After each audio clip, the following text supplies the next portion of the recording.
اگر ہم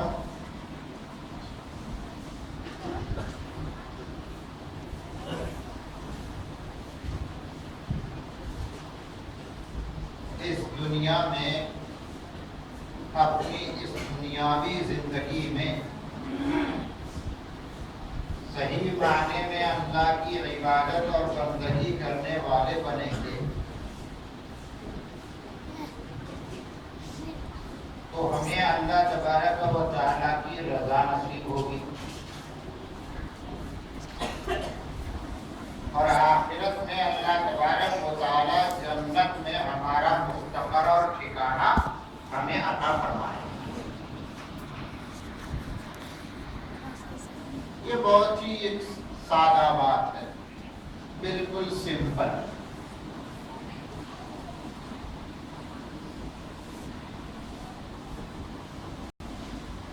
اب سوال یہ ہے کہ ہم اللہ کی عبادت، اللہ تعالیٰ کی بندگی کرنا چاہتے ہیں، اس کا طریقہ کیا ہوگا؟ طریقہ عبادت کیا ہے؟ اسلوب بندگی کیا ہے؟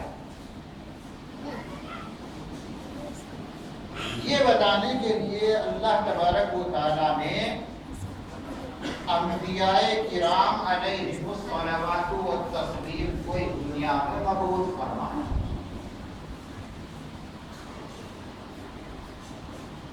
پہلے انسان کو بھی اس کی ضرورت تھی، چنانچہ اول انسان اول نبی کہلائے، کیونکہ اللہ تبارک و تعالیٰ نے ان کو نبوت سے بھی سرفراز فرمایا. یہی بتانے کے لیے اللہ تبارک و تعالیٰ نے کم و بیش 1,24,000 پیغمبروں کو مبعوث فرمایا.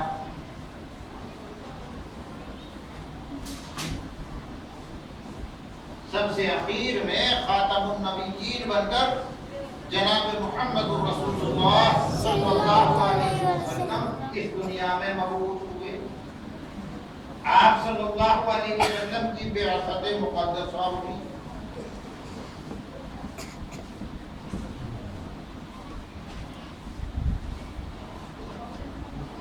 آپ صلی اللہ علیہ وسلم نے وہی محنت فرمائی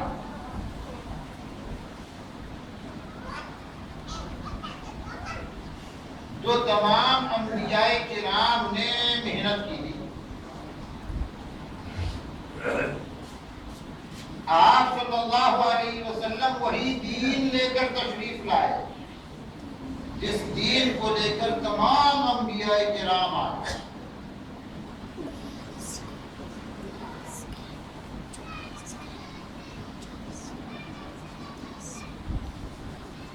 اسلوب عبادت بتانے کے لیے، طریقہ عبادت بتانے کے لیے آپ صلی اللہ علیہ وسلم نے لوگوں کے سامنے اپنے آپ کو ایک نمونے کی طرح پیش کیا.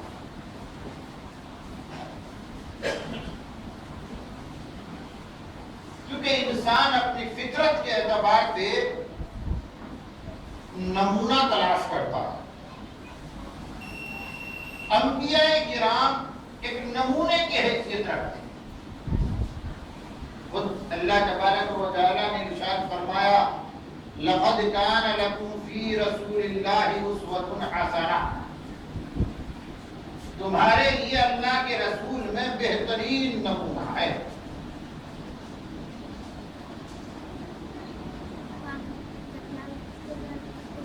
آپ صلی اللہ علیہ وسلم نے دین کے لیے اپنی ذات کو لوگوں کے سامنے پیش کیا کہ دیندار بنو میری طرح. نماز پڑھ کے بتایا کہ صلو کما رأیتمونی اصلی، نماز پڑھو اسی طرح جس طرح میں نماز پڑھتا ہوں. تم نے مجھے نماز پڑھتے ہوئے دیکھا. روزہ رکھ کر فرمایا تم اسی طرح روزہ رکھو جس طرح میں نے روزہ رکھا. حج کر کے بتایا، اپنے عمل کو لوگوں کے سامنے پیش کیا اور یہ بتا دیا کہ ان کنتم تحبون اللہ فاتبعونی یحببکم اللہ. اگر تم اللہ تعالیٰ کے اوامر پورا کرنا چاہتے ہو، اتباع کرنا چاہتے ہو اللہ تبارک و تعالیٰ کا، اگر ان کنتم تحبون اللہ، اگر تمہیں اللہ تعالیٰ سے محبت ہے، فاتبعونی، تو میرا اتباع کرو، میرے طریقے پہ زندگی گزارو. یحببکم اللہ، اللہ تبارک و تعالیٰ تمہیں محبوب بنا دے گا، تمہیں اللہ تعالیٰ کی محبت نصیب ہو جائے گی، اللہ تعالیٰ کی رضا نصیب ہو جائے گی، اور اللہ ہی کی رضا پر اللہ نے جنت مقرر رکھا ہے.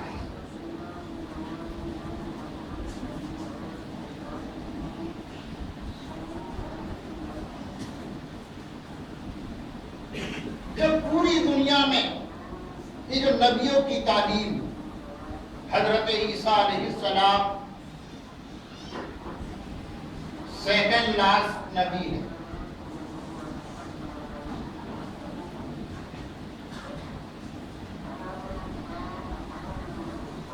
یہ فترت کا زمانہ چل رہا ہے. حضرت عیسیٰ کے بعد پوری دنیا میں کہیں بھی نبی نہیں ہے. پوری دنیا میں اندھیرا چھا گیا.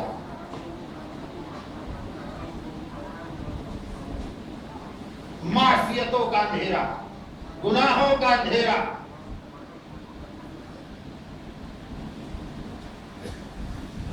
اللہ تبارک و تعالیٰ نے اپنی سنت کے مطابق، جب اس طرح کی گمراہی عام ہوتی تھی، نبیوں کی آمد ہوتی تھی، نبی محنت کرتے تھے اور پھر ایمان کا نور جگمگا اٹھتا تھا. اب تو پوری دنیا میں اندھیرا چھایا ہوا ہے. اب وہ وقت آ چکا تھا جب آخری پیغمبر کو اس دنیا میں آنا تھا. 571 عیسوی حضرت عیسیٰ علیہ السلام کی ولادت کے بعد 570 سال کا عرصہ بیت گیا کہ آپ صلی اللہ علیہ وسلم کی ولادت.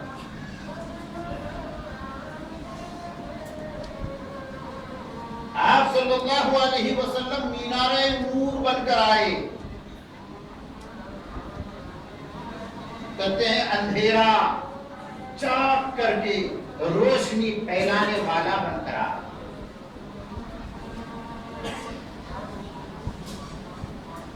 لیکن یہ جو پہلی ولادت ہوئی آپ صلی اللہ علیہ وسلم کی جو ولادت ہوئی 12 ربیع الاول کہیے یا 8 ربیع الاول 9 ربیع الاول، مختلف اقوال ہیں.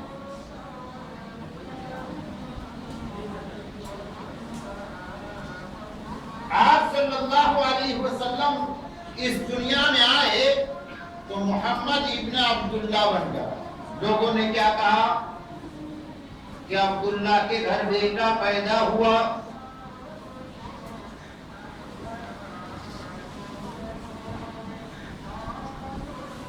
دادا نے پرورش کی تو کچھ لوگوں کی زبان پر ایسا بھی تھا محمد ابن عبد المطلب.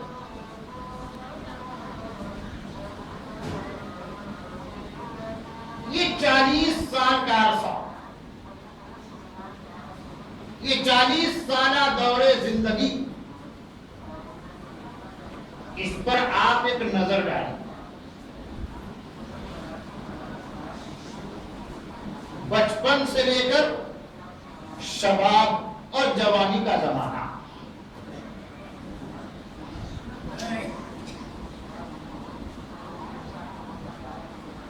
آپ صلی اللہ علیہ وسلم اپنی ذات کے اعتبار سے اس وقت بھی ایک نمونہ تھے. کے پیکر تھے. اس ماحول میں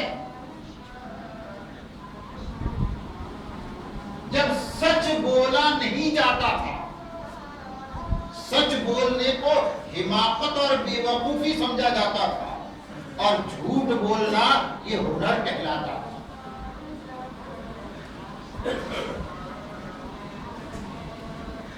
لیکن اچھے اخلاق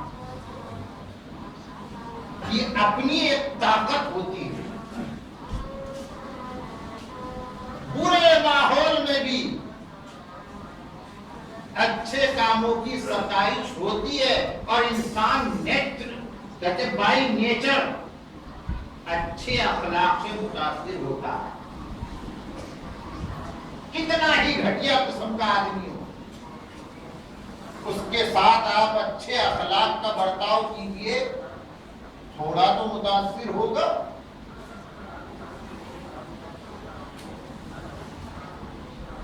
آپ صلی اللہ علیہ وسلم نے اس گندے ماحول میں جہاں ہر طرف انسانیت سوز جرائم ہوتے تھے،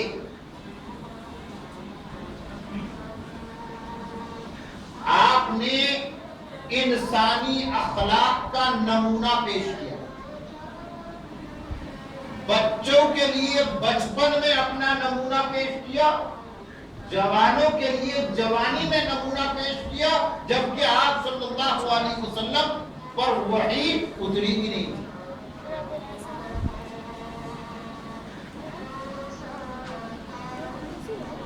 بچپن میں آپ کا بچپنا مثال بنا. بچہ ہو تو محمد ابن عبداللہ جیسا.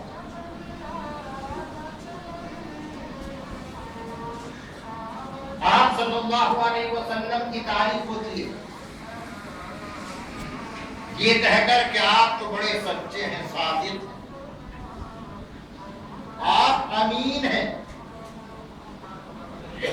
آپ کی امانت کے قصے، آپ کی امانت کے قصیدے چاروں طرف پڑھے جاتے ہیں.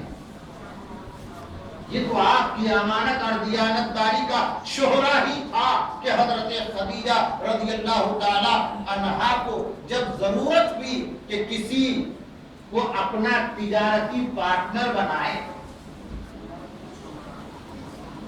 تو آپ صلی اللہ علیہ وسلم ہی کو اس کا آفر کیا کہ پیسہ میرا ہو، محنت آپ کی ہو. مضاربت کے اصول پر آپ صلی اللہ علیہ وسلم کو اپنا پارٹنر بنا دیا، اور حضرت خدیجہ رضی اللہ تعالی عنہا کو پھر اس کا خود کا تجربہ ہوا کہ آپ کی امانت کیسی ہے. اتنا فائدہ تو کبھی نہیں ہوا جتنا ابھی ہوا. اپنے غلام سے جو آپ صلی اللہ علیہ وسلم کے شریک سفر تھے، آپ صلی اللہ علیہ وسلم کے بارے میں پوچھا، اور غلام نے اپنا سفر کا واقعہ بتایا. دیکھو سفر کہتے آدمی جب اپنے مقام میں ہوتا ہے نا تکلفات برداشت کر لیتا ہے، لیکن سفر میں آدمی پورے طور پر کھل جاتا ہے. اس لیے آپ دیکھتے ہوں گے سفر میں جھگڑے بہت زیادہ ہوتے ہیں. آپ سفر کرتے ہیں، آپ کو ٹرین میں کتنا وقت گزارنا ہے؟ 24 گھنٹے 40 گھنٹے. لیکن آدمی جہاں گاڑی میں بیٹھتا ہے بیٹھنے کے ساتھ ہی حملہ کرنے والی پوزیشن ہوتی ہے. اگر میری ریزرو سیٹ پر کوئی بیٹھا ہے تو مجھے بالکل گوارا نہیں ہے. سامنے والا بیٹھا ہے بیٹھیے، بیٹھیے نہیں، آپ اپنی سیٹ پہ بیٹھیے، آپ کی ٹانگ ہماری سیٹ کی طرف ہے. یہ طریقہ ہوگا. اسی لیے اگر کسی آدمی کے اخلاق کا پتہ کرنا ہو تو پہچان بتائی گئی اس کے ساتھ سفر کر تو پتا چلے گا اس کے اخلاق کیسے. حضرت خدیجہ رضی اللہ تعالیٰ عنہ نے آپ کے شریک سفر اپنے غلام سے آپ صلی اللہ علیہ وسلم کے بارے میں پوچھا. انہوں نے سفر کی جو روزاج اپنائی، جو کچھ انہوں نے محسوس کیا تھا، جو کچھ انہوں نے اپنی آنکھوں سے دیکھا تھا، وہ حضرت خدیجہ کے سامنے پیش کیا. حضرت خدیجہ آپ سے اس قدر متاثر ہوئی کہ خود ہی پیغام نکاح بھیج دے.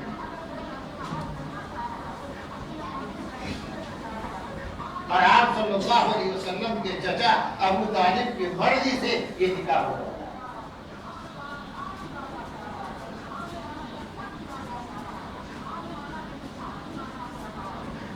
نبوت اسی لیے کہا جاتا ہے کہ نبی چونکہ ہادی بن کر آتے ہیں، راہبر و رہنما بن کر آتے ہیں، اس لیے نبی معصوم ہوتے ہیں. ہم عصمت انبیاء کا عقیدہ کتابوں میں پڑھتے ہیں، اس کی حکمت سمجھ میں آتی ہے کہ انبیاء معصوم کیوں ہوتے ہیں.